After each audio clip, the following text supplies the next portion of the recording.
Ben Franklin once said, "Anger is never without reason, but seldom a good one." So to me, this statement means, sure, certain situations are going to become stressful, you're going to get angry, you're going to get really annoyed, but why? It's just getting angry, getting upset never makes a situation easier. It always makes a situation worse. And yeah. So one thing I get very angry about, it's my biggest pet peeve, is people chewing with their mouth open. It seems like such a simple thing, but for whatever reason, I get so upset. It becomes this white hot ball of rage in me when people chew with their mouth open. I don't know why. So I was out to lunch with a friend and we were chatting and talking, and all of a sudden they were sharing this story, and that's when I noticed this person behind me just started chewing with their mouth open, and I was like, I'm not okay with this. All of a sudden, I'm getting angrier and angrier, and I'm not paying attention to anything my friend is saying. I have no idea what's going on because this person behind me just chomping away. I just can't handle the situation. Now, not only am I not paying attention, I'm angry, so any response is going to be snarky and awful and rude because I've just gotten so angry over this.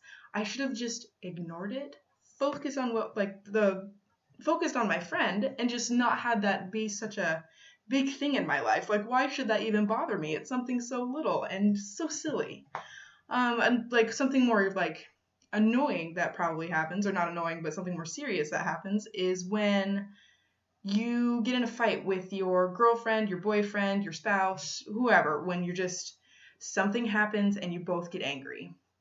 Now, maybe someone said something to you in an angry tone, now the other person's defensive, or someone yells at you and you're like, I don't know what's happening, so your immediate response is anger back. So now both of you are angry, both of you are yelling, or both of you are giving each other the silent treatment. Again, not helping the situation. It isn't going well.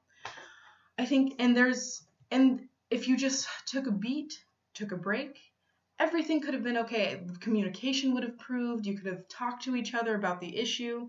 It would have gone a lot better, and you actually could have gotten something out of this argument, or a problem could have been solved if you just stayed calm, if you stayed relaxed.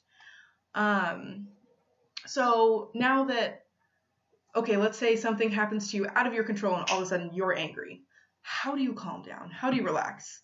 There's tons and tons of different ways to do it. There isn't one good, right way that works for everybody. You gotta figure out what works for you. One thing I like to do is just remove myself from the situation briefly. Like with the chewing, I'd have been like, as soon as possible, I'd have been like, we need to get out of this situation so this doesn't annoy me so much.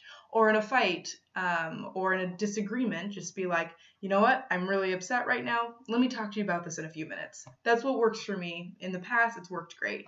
I've seen people count to 10 before they respond. So it's like someone said something, they get angry. Let me just count to 10 and then let me respond. That's something that's worked for other people. Other people really just simply ignore it. Like you have your 2-year-old just coming up to you and just hitting you over and over and over again to get your attention and just to annoy you. Some people totally fine in ignoring it. My dad is an expert at that. I don't know how he does it. It personally does not work for me. Him, great. I just think that if we all are able to relax and all aspects of our life will improve, and we can talk to people better, our relationships will improve. I think the thing we need to take away from this is if you just take a deep breath, your problems will diminish significantly.